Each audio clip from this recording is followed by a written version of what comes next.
Hello, everyone, and welcome to another episode of Canadians with Disabilities and Their Allies. My name is Brent Frain. I'm the host. The show is also known as PWD Allies Podcast. Check it out on your favorite apps, wherever you find it best suited for you. Today, I have Meagan Gillmore joining me. Meagan is a reporter from Ottawa for the Canadian Affairs, CBC, and AMI, which is Accessible Media. Hello, Meagan, and thank you very much for joining me. Thanks so much for having me. Yeah, it's a great pleasure having you on and talking about the very important discussions today about, the problem with MAiD and disability. It's definitely hot topics, and we'll dive right into it today. Well, first of all, Meagan, how did you get involved with as a reporter? Sure. How did I get involved in reporting on MAiD?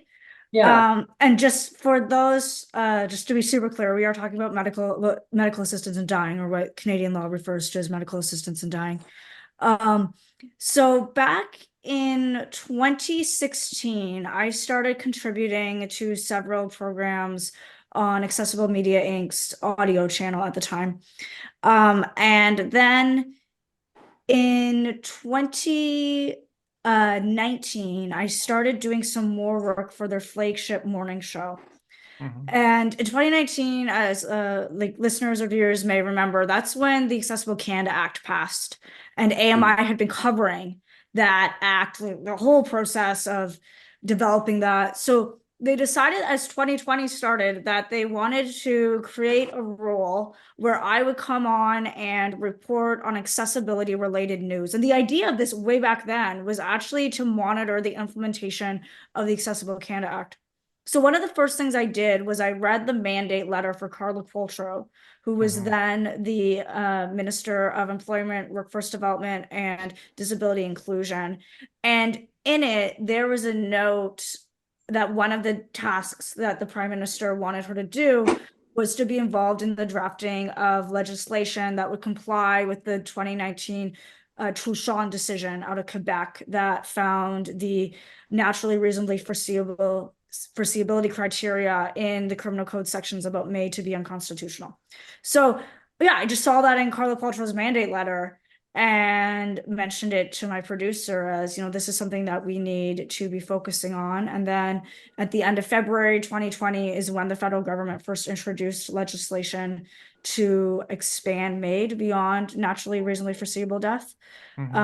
So I've been reporting on it ever since, originally for AMI and then for other publications as well. Did some freelancing for TVO about it. It typically will be in the background of any other disability reporting I've done.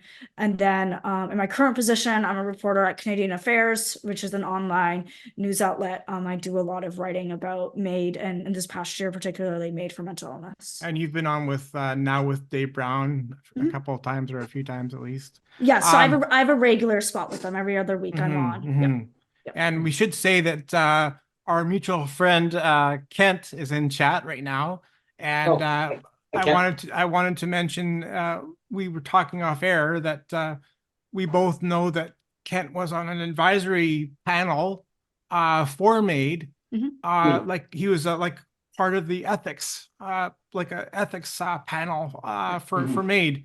And I've talked to him a lot about it, and he was saying, like initially when they first brought in MAiD, it was hard. It was really, really hard to qualify for MAiD. It was that he in his words, he says it was almost impossible, because the way it was before, you had to be like totally cognitively aware right till the very end and say, yes, I still want to do this, and then they would allow it. But and Kent says now that it's gone so far the other way, where like we were talking again off camera, where it's like, well, now I'm depressed, and so now like let's qualify for MAiD now. So it's really gone through a slippery slope now of, and that's what we can talk about, how it was originally introduced as a potentially good thing, and it's gone, a little bit too far the other way now. Yeah. Yeah, that's why the problem with MAiD and disability, how it's combined. It's a correlation there, and aid before MAiD, and I guess that'd be something that we could dive into also. Yeah. Yeah. What's your view on that, Meagan? My view on which specific aid before MAiD. Sure.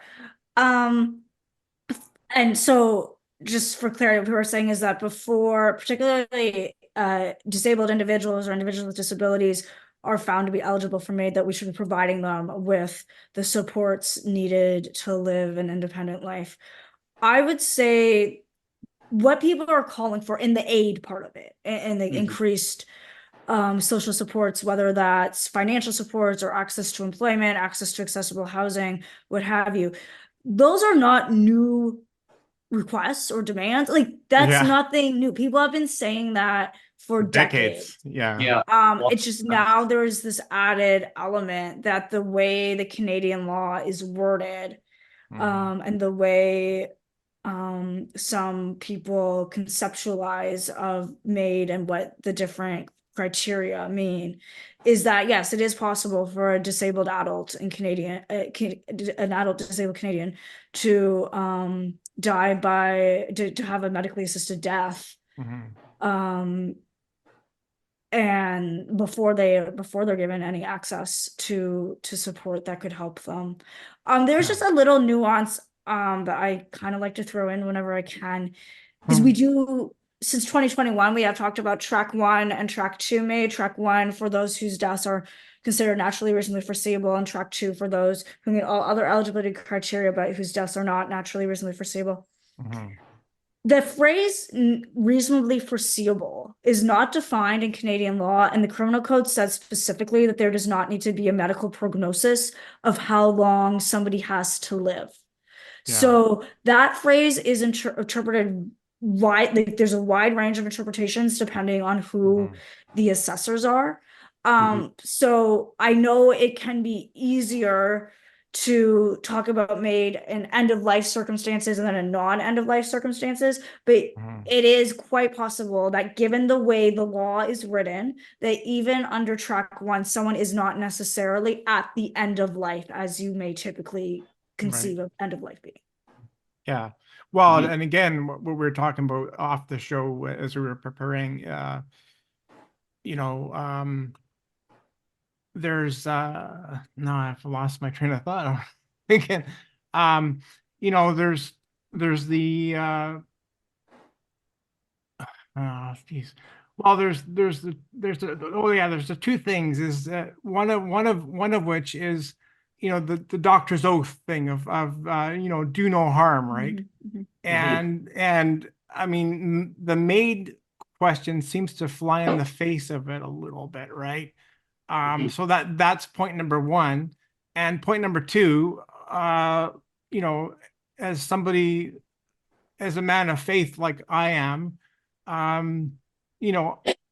think that all life is sacred, and I'm one of those people that believe that God brings us into this world, and basically God takes us out, right? And so one of the potential problems for me as a Christian is like, we're taking God out of the equation, and some people are going to say, who cares? and I mean, that's fine, but for me personally, I don't want to say who cares to that, because I do believe that all life is sacred, and that God should have a final say on when we clock out on, right? But having said that, I do appreciate there is a space for MAiD, for, as we were saying, for track 1, where it's very easily foreseeable, sort of like a hospice situation where you're kind of guaranteed end of life. You can kind of, you can see where that kind of fills that void, right? But the idea that like I said, the doctor's oath thing of do no harm. And like I said, particularly as a Christian, like I respect life for what it is, and again, people that don't have the faith can disagree with me, and that's fine.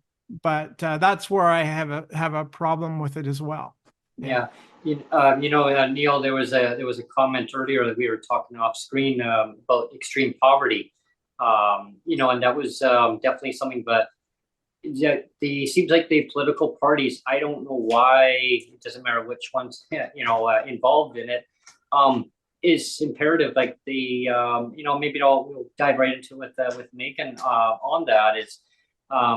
It seems like each party, I don't know, it's either they toe the party lines or what, I'm not sure, but it's the rates of the poverty, of the disability rates across Canada are extreme poverty levels. And with that announcement of that Canada disability benefits that just completely got bongoed right down, like like a disability tax credit was used as a leverage, saying that maybe 40% of the total 1.5 million disabled Canadians in provincial and territories would maybe qualify, but for $6.66 a day, to a maximum of $200. As I like to say, the devil's in the details, right? Yeah, exactly. I mean, it's ironically the amount that they came up with on that. And it's a slap in the face, should we say, to the disabled Canadians, because I mean the consultations, I mean they basically made it like that MAiD was made easier to apply for than getting disability supports for for Canadian citizens. I mean, they're all taxpayers one way or another. I mean, they all pay tax, and when you go to the grocery store, so I guess the myth is always like, well, they don't pay tax, so they're not part of society. Well, they are. I mean, and I guess it really hurts when you hear a MAiD is getting kind of pushed as a narrative saying, well, it's easier, you're suffering, well, just go and apply for it, just and but people want to live. I mean, of course, people may say, well, Brent, don't speak for me. I mean, I can make that decision for myself. True, but if you're suffering because of deep legislative poverty, there is a problem, and that's where I stand on. That is, there is a problem where people should be given the proper level of a livable income in Canada. I mean, nobody should be suffering in poverty, and anyone get a disability life. On our last show, I had that Spider-Man meme, right, where all the Spider-Mans are pointing at each other, right? Yeah. And I don't know if you saw that one, Meagan, but on that show, one of our panelists, MJ, he actually had a question that he wanted to, and you kind of alluded to it, Brent.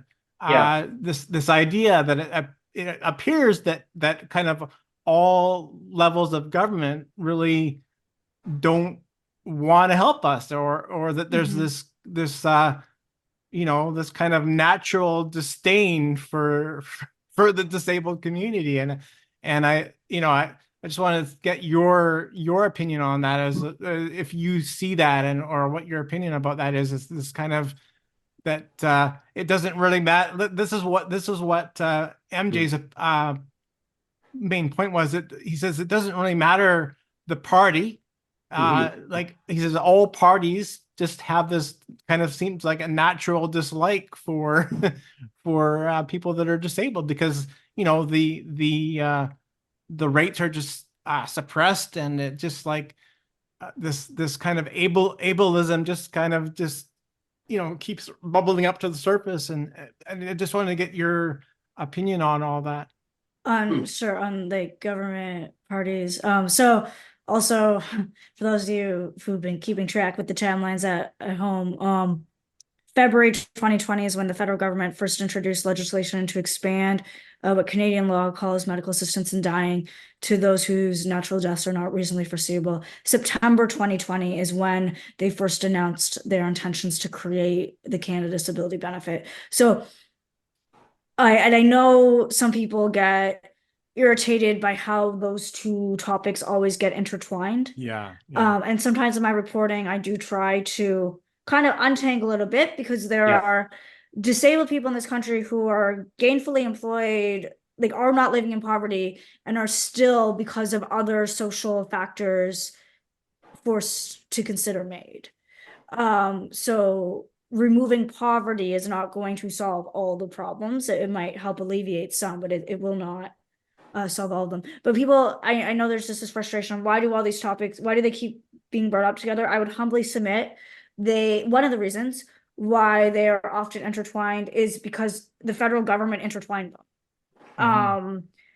Yeah, you're right on that. Yeah. That's what happened. That's the timeline of it. And then even in the legislation and the criminal code in the section about medical assistance in dying, when it talks about quote unquote track 2 MAiD, so for individuals whose deaths are not reasonably foreseeable, it says that you need to be informed of all the possible supports to help someone, including community supports or disability supports.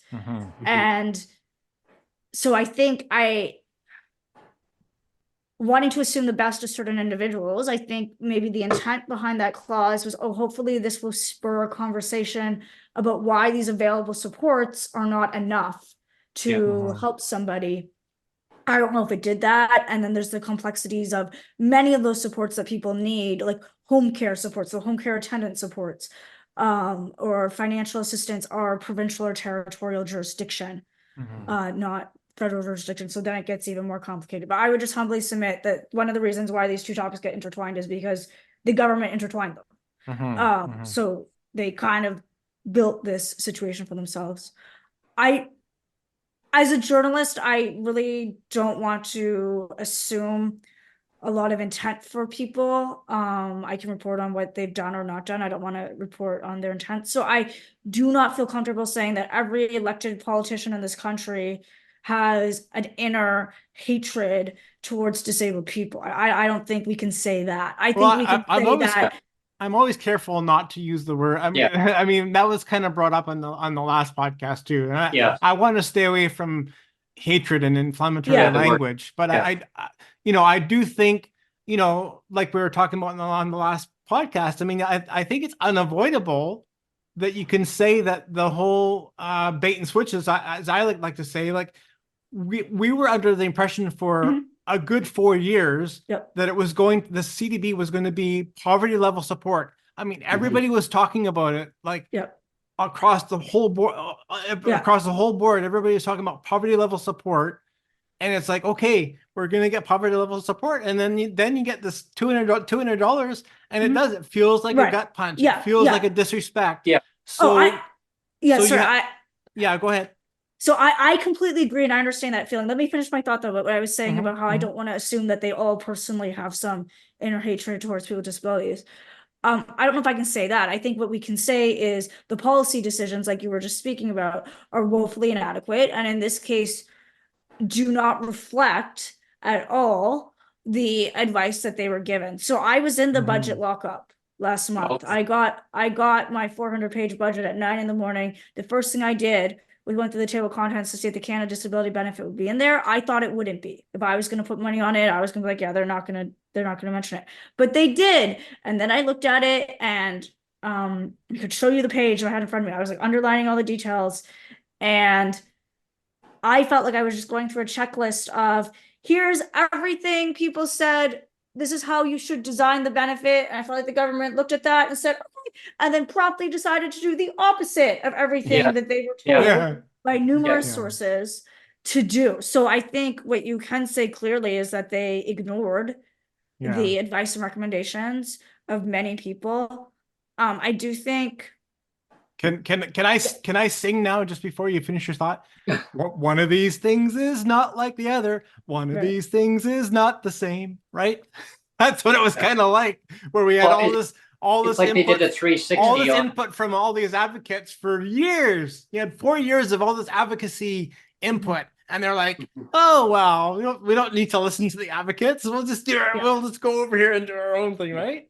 Well, and I think it really came down to just a policy, or something like a decision that they made, and when they just ignored it. And you're right, Meagan. Like it's like they ignored all the advice, all the lived experience stories, all the testimonies, and they just completely went and did completely the opposite. And I think And I think I just, you hear the outrage on social media, it doesn't matter where it is, and stories that lived experience stories, and people feel betrayed. I mean, they feel let down by the federal government, because even the provincial governments and territorial governments were actually, relying on the federal government to come through with a historic benefit of all kind, system that was going to be there to support people either for accessibility needs, home care, like care for devices that they need, financial support, whatever it may be. It was going to be a huge historic event, and it turned to be completely opposite. But then I hear that they say, well, this is just the first step. This is just the There's beginning. more to do. There's more to do. That's always the key. The magic word, stay tuned. I've been trying to keep tabs on the chat. So I'm trying to be a good producer, and Kent has a couple of questions. I'm gonna try to roll the two questions into one here. The first comment he makes is that that some of our elected official politicians are people with disabilities themselves, and that's true. And actually, that's one of the things that annoys me is that because we have examples here of here in BC provincially. There's one woman in particular.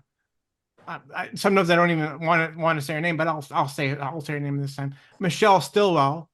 She was a Paralympian that took our bus pass away, and and it's like, are you really advocating when you take something away and say, well, it didn't work for 5 people.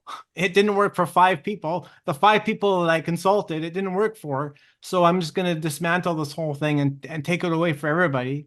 That to me is just stupid. So that's Mike. That's I got Mike Morris in my head now too. But that's Kent's first comment. The second comment he had is he says, Meagan, do we have any demographic statistics on the percentage of MAiD applicants living below the poverty line? So is there any that's a great question, Kent.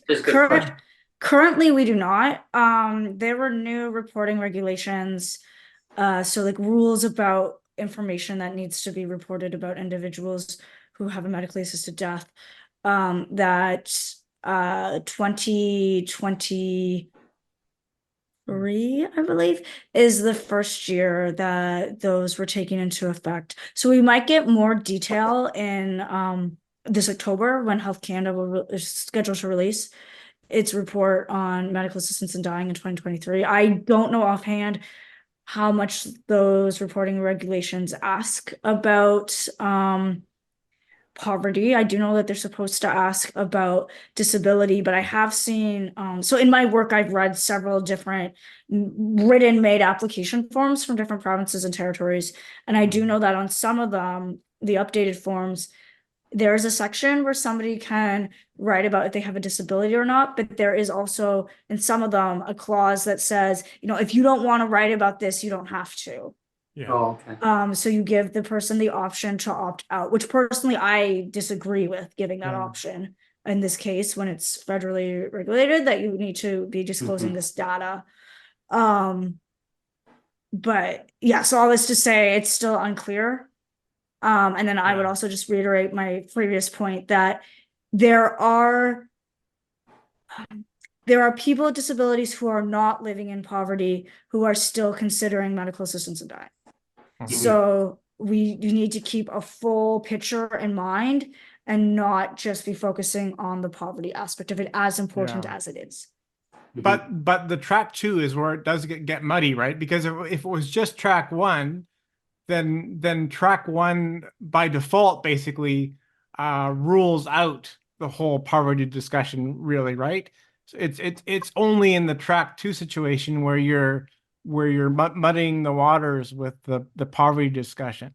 Personally, I'm not convinced of that. Oh, really? I don't think track 1 is as stringent as people think it is in terms of its quote unquote safeguards. So what is often perhaps what we often do in my industry is we often don't because of space, we don't have time to describe everything. But in 2021, when the law was changed to allow MAiD for people whose deaths are not reasonably foreseeable, there were also changes made to what we now call Track 1 MAiD. Okay, so existing safeguards, some of them were loosened. For example, we went from having 2 independent witnesses required to sign your application form to 1 independent witness.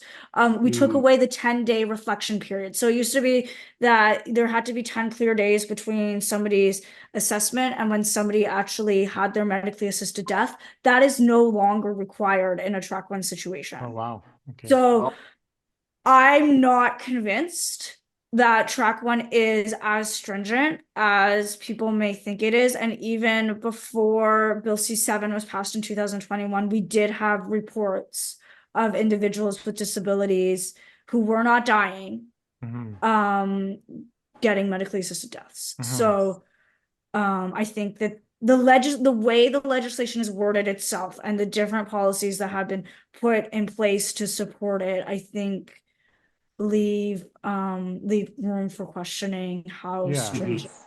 And Kent again in chat has made the point again that you know, the reasonable foreseeable thing is not defined, and that's an important thing that you have to harp in on. Is when you don't have clear definitions of things, that's a problem. Right. And I just want to be clear, like in my reporting, I speak to people with a wide range of opinions on this topic, a wide range of experiences. And some of the people who have been most vocal in their criticisms of this law and of the progression of it are individuals who themselves are physicians who were part of creating MAiD guidelines for hospitals and medical institutions. So I just want to be very clear for the public, like, yes, there are many people who are coming at this with very and they lead with like maybe a religious tradition or like what would be seen as a more like moral argument.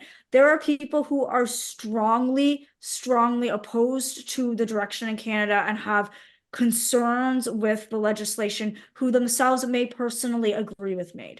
So I just think we need to be clear, like when we're describing where people's like opinions are on this, like the people who are raising concerns, like these are doctors who work in this field and in some cases have helped develop their team's approach to MAiD, and they are saying this law is insufficient, it is not good, it has problems.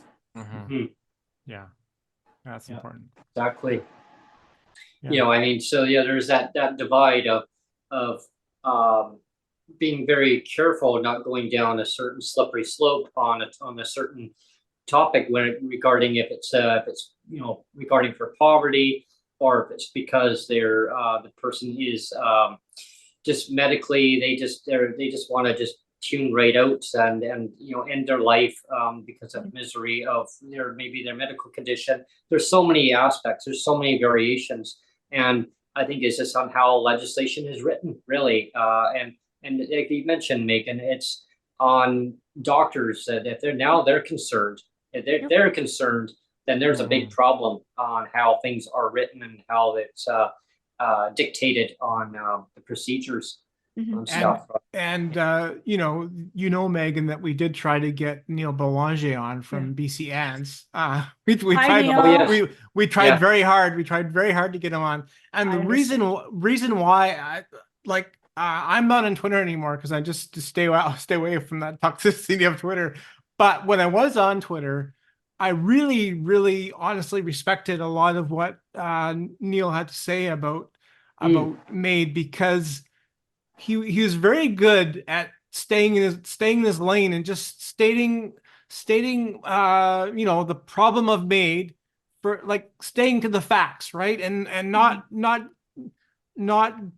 blurring it, well, like we're saying off camera, like not pouring gasoline on it and just sensationalizing it and making it into a more of a monster thing than it deserves, right?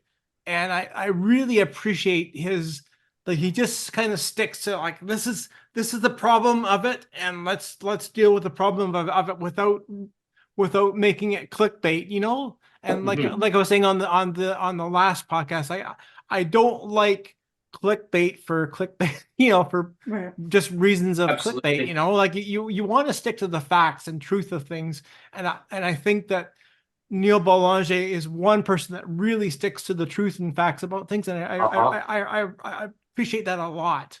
So, Yeah. so we're hoping that he can come on soon and, give his 2 cents about the whole thing too. I'm looking forward to that if he's When it able to do happens, that yeah, as that'd be well. great. Yeah. Also, but what I would just add to that, is there are some facts about MAiD in Canada that sound sensational, but are actually just facts. Yeah, that's true. So Yeah. like what I just said a few minutes ago, that under track 1, there is no mandated reflection period. That doesn't mean that you'll never have a pause between when somebody is deemed eligible and when their death is, but it also means you don't need to have that. Like that it can happen on the same day. One of the things I often try to point people to if they want more information about this is last year, Health Canada published a model practice standard as well as guidance to the profession about helping doctors determine eligibility, particularly in more complex cases. And this was written with the view to Canada allowing MAiD for individuals whose sole medical condition is a mental illness. Of course, that has been delayed until 2027. But so Health Canada produced, they put out a contract and some people produced for them this model practice standard that is meant to be used in conjunction with the regulatory bodies, standards and provincial and territorial medical professions. And in it, this model practice standard from Health Canada defines different things. And when it talks about that irreversible an advanced decline in capability is defined very broadly. So it would mean like not just physical activities, but social activities, occupational, so like job activities. If you're experiencing, an advanced and irreversible decline in functioning and capability, and it goes out of its way to tell you like that capability is not strictly referring to the symptoms to somebody's medical condition. It's not. It's referring to other things. And that in and of itself sounds sensational. And I would say, yeah, but it's rooted in publicly available documents paid for by the government of Canada. Yeah. So, yeah. Well, and Brent, I mean, might be going a little off topic here too, but remember the one podcast that just you and I did together, and we had a podcast called the grass is green and the grass is blue, or the sky is green. The sky is green and the grass is blue. Right. And the reason why I did the whole podcast about that is this whole idea of like we're talking about definitions, the importance of really nailing down definitions, because I mean we were really simplifying it, right? We were but when like I'm wearing a white shirt right now, right? I mean everybody can see that I'm wearing a white shirt. But if you say I'm wearing a black shirt, and if Meagan says I'm wearing a black shirt, if 1,000 people, you could have 1,000 people or 10,000 people saying I'm wearing a black shirt. The fact that I have 10,000 people telling me I'm wearing a black shirt, that does not change the fact and the truth of that I'm wearing a white shirt, not a black shirt. Exactly. There's reality. And the idea that we have government legislation that deliberately tries to pervert things. I mean, again, we're getting a little bit off topic here, but I like to talk about perversion. I don't know if you know about this about me, Meagan, but I've been fighting. I mean, of course, Kent in chat knows all about it. But yes, I mean, I've been fighting this whole thing about pink unicorns and this idea that behind me. Provincial government can pervert definitions, can go out of its way to pervert definitions and say that a survivor's pension is no longer a protected income, is no longer a guaranteed protected income. They're telling me basically that the sky is green and the grass is blue, or that I'm wearing a black shirt. And I know that I'm not wearing a black shirt. It doesn't matter if there's 10,000 people telling me I'm wearing a black shirt. I know that it's white.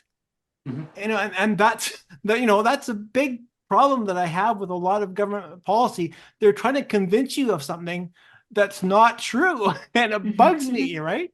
It really bugs me. It seems to be, as long as it fills their narrative, for whatever reason, I don't know, but yeah, exactly. I mean, it's to make the point that reality is that this is happening, and how do we fix it?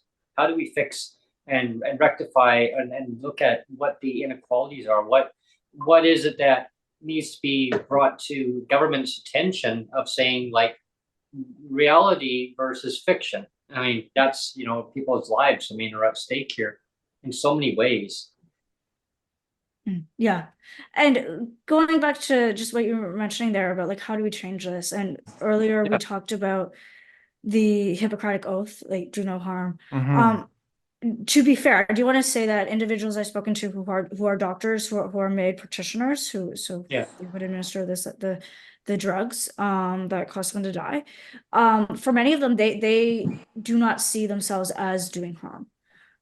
They would say that they are providing care for their patients, that this is a service, and that this is what the patients want. So I do think, as much as a lot of I think a lot of like my job as a reporter is to point out like the facts of like the law and the systems that are here and the facts of these people's stories, people who feel coerced into MAiD, there are some personal things, right? So people need to seriously think about, how do you define a good life?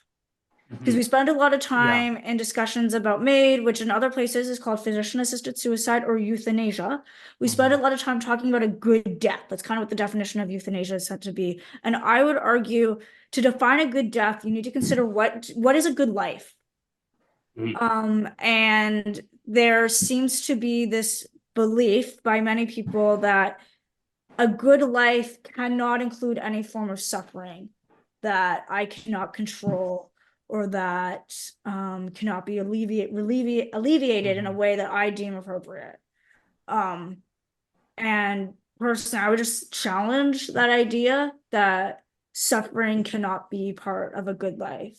I think it can be, but all that to say, like, you can change the law, you can increase financial supports, you can increase supports to employment, to meaningful and gainful employment, which is a whole other part of this conversation. You can do that all you want, but at the end of the day, there are also people's personal values that come into this, and the decisions that we make about what is the role of suffering. What does this whole question of personal autonomy, what is that, and does it exist?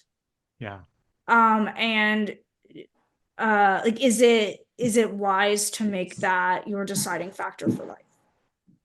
Kent again makes the comment that relief of perceived suffering is not considered harm. That's his comment. Right, and that's the way that the law is worded. Like, it is very much based on an individual patient's perception of their suffering, not a clinician's assessment of it, which in that way Canadian law differs from laws in other countries. So in the Netherlands, for example, what in the Netherlands is referred to as physician-assisted suicide or euthanasia is very much restricted to a medical, like, last resort. If there is an available treatment that could, possibly cure your cancer or whatever, this cannot be an option for you. So, but like Ken is pointing out, in the Canadian law, the criterion really is an individual patient's suffering, psychological or physical suffering that cannot be alleviated in a manner that is deemed appropriate to the patient. And then we need to ask some questions about like, what all does that include? It's a very expansive definition. Again, the Health Canada model practice standard and guidance for the profession has some more details about certain advice that's been given to doctors, although there's still the provincial and territorial regulatory bodies. But the law itself really puts a big premium on individuals' assessments of their own suffering. Well, Mhm. and getting back to the whole good life thing, I mean, it's it's one of those things that, I mean, that drove me to write the book that I wrote, my memoir, Daddy Bent Legs. All Uh, right. I wanted to show that a disabled life is not a bad life. It has humor in it, and so my book is loaded with humor, and this whole when we started the podcast together, Brent, Yep. we both talked about how important it was to really bring the humor out, and not just be a podcast of just like railing against the government and Yeah. complaining. Like, I really wanted this whole podcast to be, let's show a three-dimensional look of what disability is, the good, the bad. Sometimes Mhm. life sucks. Like, sometimes, you have a bad day, and we can talk about that. But the idea that you have your breaking with Brent, and you have your coffee time with Brent, and you have your traveling say, I mean, all those things are good things, and they're fun things. And that's the thing that I wanted to really get across on this whole channel, is injecting the fun of, Yeah. that disability, it can be fun. Like, it doesn't it Exactly. doesn't it doesn't have to suck. No. And I mean, we can show the fun of disability, but still be critical and of government policy, and be strong advocates.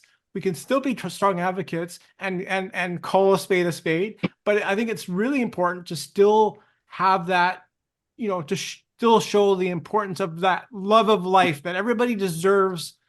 Everybody deserves to have, like, everybody deserves to have a good life, and to think their life matters, right? You're Yeah. And, here. yeah, and like we were saying earlier, when you have that decision of the CDB of only $200 now, like I said, it is a slap in the face, where government is seemingly saying, a disabled life doesn't matter. It's not a priority. Mm. And so when our own governments are saying, a disabled life isn't a priority for us, that sucks. That Mhm. sucks. And like Kent was saying earlier, we do have a few disabled people in positions of power in government, and I think they're not doing enough. I mean, like we said, we had that one Michelle Stillwell. I mean, she Mm. deliberately grenaded the bus pass, and said, "Here, I fixed it." You know, and it's just Right. like, you can't do that and call yourself an advocate. I'm sorry, you can't. You cannot Mhm. do that. And unfortunately, we have a lot of examples of people with disabilities in positions of power where they're not using their power for good. You know, Mhm. I'm wearing my Spider-Man Marvel shirt Yes, I see today, that. Nice shirt. and I'll quote Spider-Man when his Uncle Ben says, with great power becomes great responsibility, right?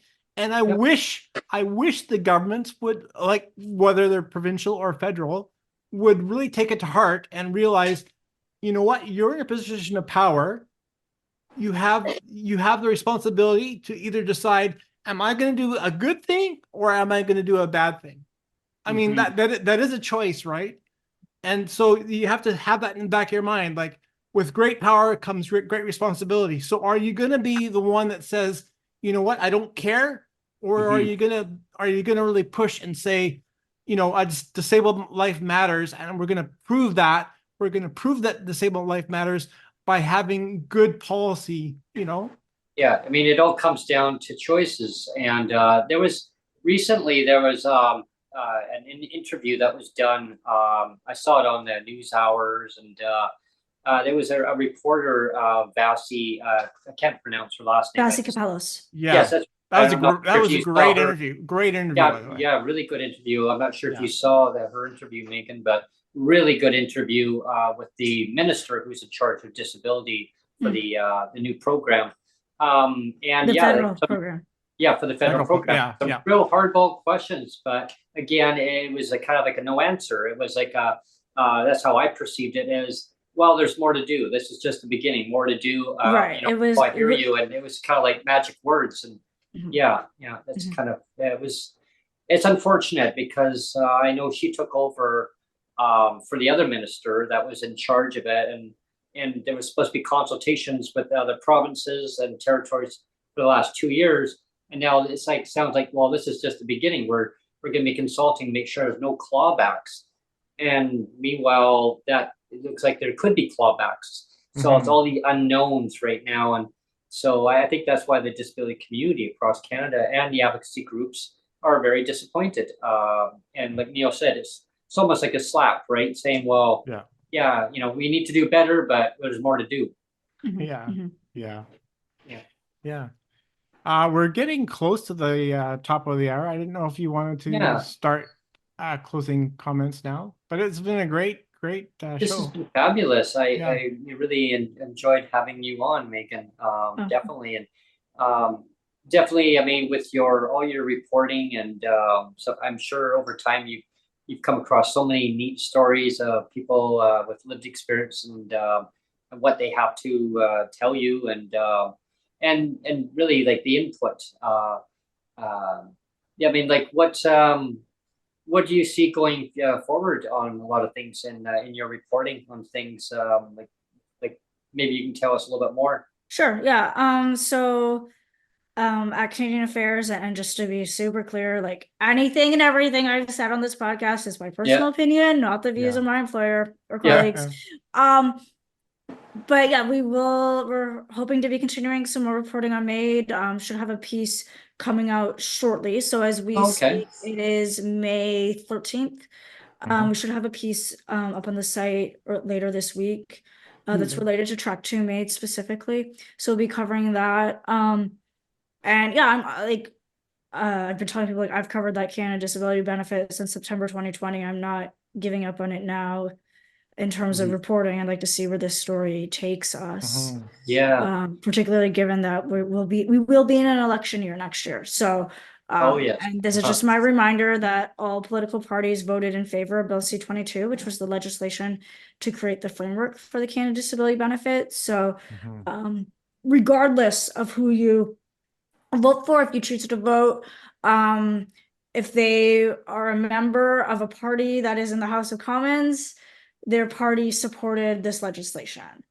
And I think that is something that people need to remember, and that party leaders need to remember as we head into an election. There are 27% of Canadians over the age of 15 have a disability. So I would say one of the things that we need to do, and I put myself as someone with a disability in this category, is we need to stop thinking of this as a niche, small minority group. And I say that for two reasons.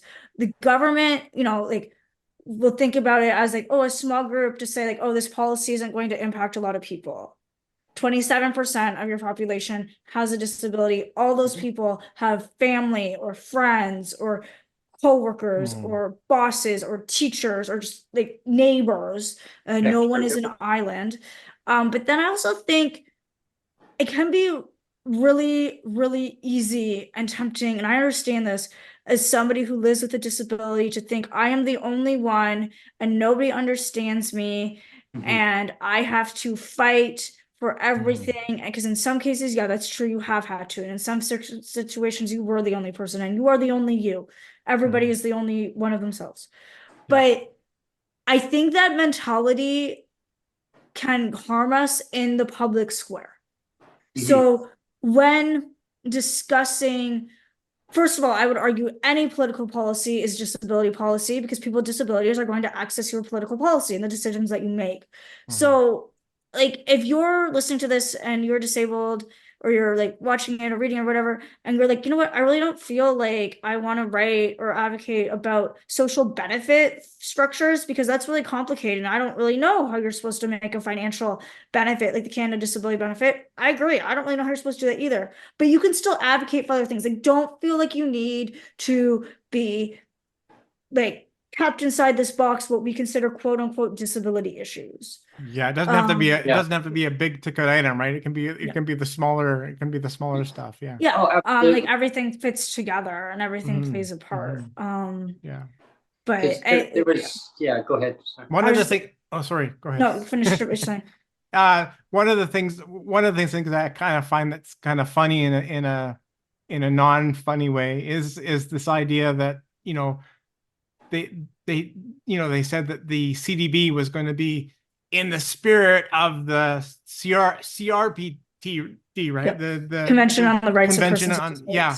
Yeah. And so it's in the spirit of that, and that was signed on back in 2010. And what's happened with that?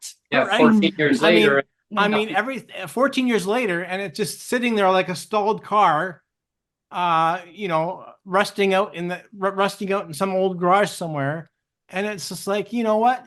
Like you can only say in the spirit of so many times before like it just becomes tone deaf, or like this, the whole boy calling wolf or whatever, right? Yeah.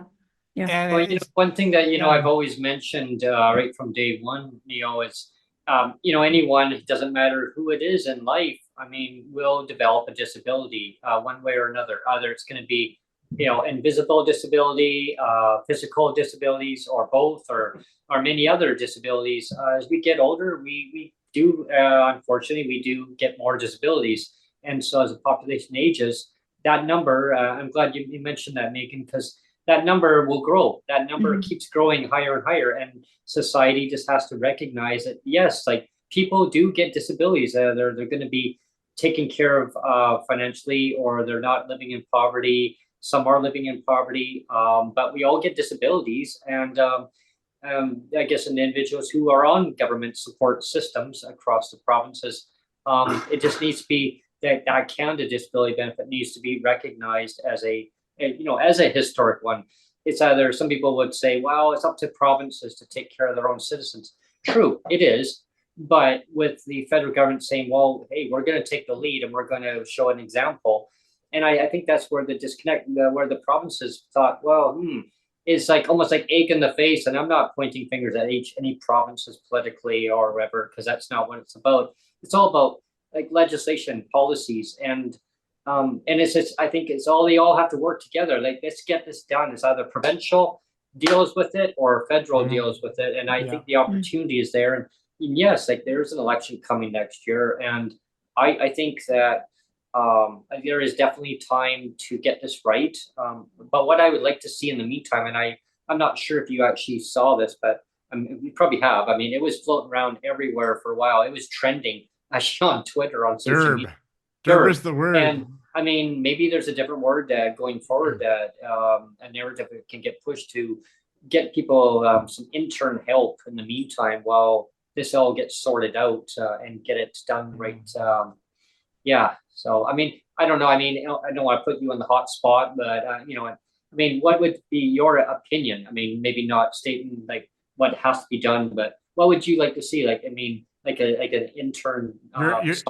Your crystal ball. What would you see if you had a crystal ball? What would you see? What do you see of the CDB in 2 years, or well, let's say in 5 years time? Where is the CDB going to be in 5 years time? Oh, yeah, I don't know if I can really. Journalists are actually kind of like reluctant to try to predict the future. It's not really. Yeah, that's true. In our skill set, I understand the arguments that people have made for what has been coined the DERB, so the Disability Emergency Response Benefit, modeled after CERB.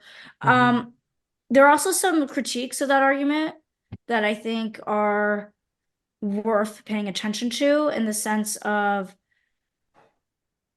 the thing with a financial benefit like this is you want to design it properly. And so I think we need to be more precise about what we mean when we talk about modeling something after the CERB, the response benefit during COVID, because then years later we had all the reports of people being forced to pay it back Right. because the CRA decided that they weren't eligible again. So I think there are bigger questions that we could be asking. I think we do need to look at re-examining the disability tax credit and who is eligible for it, and what is the process like to get it, but also why is the Canada Revenue Agency the agency that's used to administer social programs, right? Because so this is my little plug as we're ending like tax season. Like, why, like, people are like, why should I file taxes if I don't have an income? Because there are certain benefits that you can only get if you filed your taxes. Why should I try to get the disability tax credit if I'm not going to be able to earn enough money to make it worth my while? Well, you can't get a registered disability savings plan right now unless you have a disability tax credit. Love it or hate it, that's the system that we have at this moment, and kind of do have to learn how to play within the system's rules. I think that it's kind of like when people are like, I'm mad at my local councilman or politician, but I never voted in an election. So I think my concern is people with disabilities just checking out of the political process altogether. And I get it. Like, I understand it was 4 years of a lot of work and a lot of advocacy, and what the budget gave for the Canada Disability Benefit is completely insufficient. It's the opposite of what they were told to do.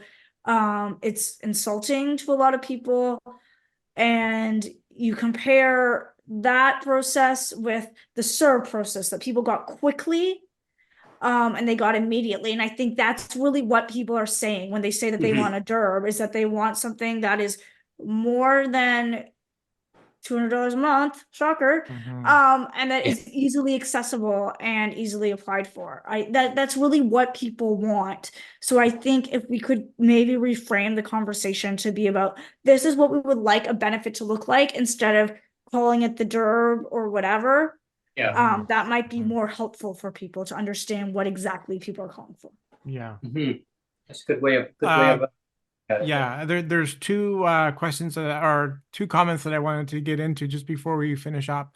Toronto Dan's in chat, so we have Dan in chat, and he says, hello, Dan. This was a really good discussion. He says, thanks for everyone for sharing. And then Kent's final comment was, why is there a disabilities minister but no disabilities ministry?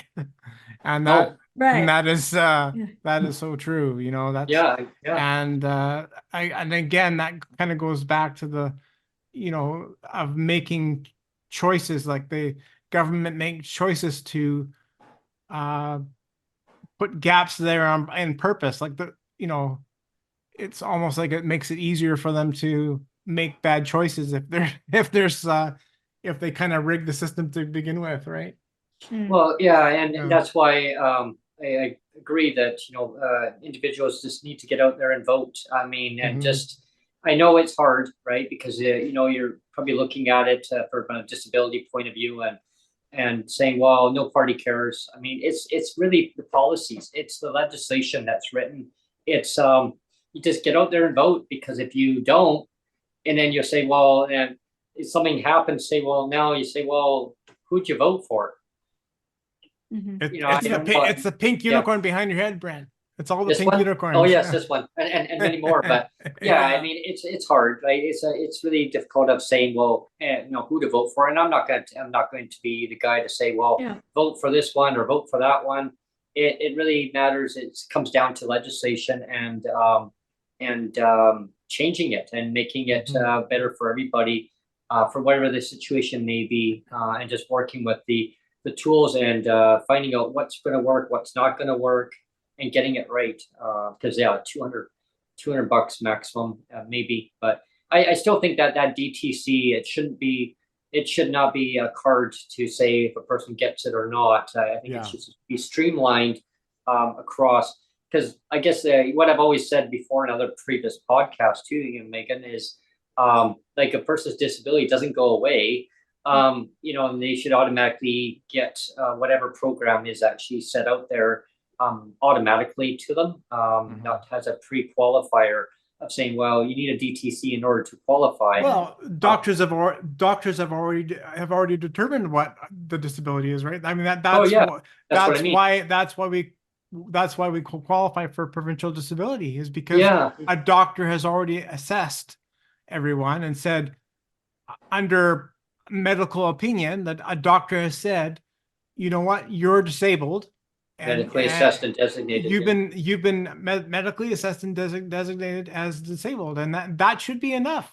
Well, That that's should why be enough my right there. that's why my family doctor, he did refuse to fill out the federal one. He says, no, you're already designated as a disabled person in BC. Well, I mean, what changes? What federal? What? I mean, so yeah, and I think a lot of people fall into that category too, or they're doctors, and now you can't even find a doctor to even do that. I mean, so I know. I mean, in my opinion, I'd like to see that DTC. I mean, not even as a pillar to get the any kind of benefit. But I do encourage people to file their income taxes, because there are GSTs, there's other tax credits, there's climate tax credits that you can get from your provinces. There's a lot of other taxable benefits that you can get by filing your income tax. And maybe, who knows, I don't have a crystal ball, and maybe that, there might be something magically down the road, who knows, with that federal government might actually do things the right way. I mean, I really hope so. I'm not getting my hopes up, but of course next year is the the federal election, unless it happens sooner. I don't know. I don't have the crystal ball. But let's all think poverty level support, like just like will it into existence. Poverty level. And I mean, just do your part as a disabled person. Advocate the way that you feel that you can advocate for, and rather than just getting, I guess, involved into saying, like, how can you change things? I mean, just keep pushing your narrative and contacting the MP who represents your area, and let them know how you feel. Let them know, like, I mean, and then maybe they'll get to the House of Commons, and they'll actually speak and maybe use some of your person's quotes of saying, this is what's going on. And if we all work together, and your friends, your relatives, your caregivers, who name it, your grandparents, we all vote. And as we all get older, I mean, the disability community, we get stronger together, and as allies too. So definitely, I guess with that being said, that'd be my final comment. I want to thank you, Meagan. Definitely, I'm gonna pass the mic over to you, Meagan, for any other further comments. But first of all, I want to thank you for coming on to the show, and let's do this again in the near future. That was a great show. It was a great show. Oh yeah, thanks so much for having me. And just a couple of closing points. If you're interested in any of the work I've been doing, CanadianAffairs.news. That's where you can find this stuff I do in my full-time capacity. I'm at Meagan Gillmore. Do you want me to put any links? Do you want me to put any links down? You can put those in. That's fine. And contact information is on the website at Canadian Affairs. Feel free to reach out with story ideas. Sure. The other thing I would say, when we talk about the poverty thing, because we did bring it up in this conversation about MAiD, and I would just again to remind people, you can help raise people out of poverty, and that still does not take away the incentive for MAiD, right? MAiD is in the Criminal Code of Canada. It's those laws that need to be examined if you want to do legal reform on this. That's where that would happen. That's in the Criminal Code. But also just remember, and I've said this before in other podcasts, I get it that living with a disability can be incredibly challenging at times, and incredibly difficult, and incredibly isolating. It could also bring a lot of fun and a lot of joy and a lot of friendships. And it is not a reason to end your life. Yeah, 100%. So just keep that in mind as you go forward. Yeah. That's a very good way of ending this session on that. Good mic drop. Yeah, exactly. The way others is like, boom. Right. Well, I want to thank everyone for tuning in. And definitely I'll have you back on in the very near future, Meagan. Thanks everyone for tuning in today. Thanks, everyone. Thanks. Everyone.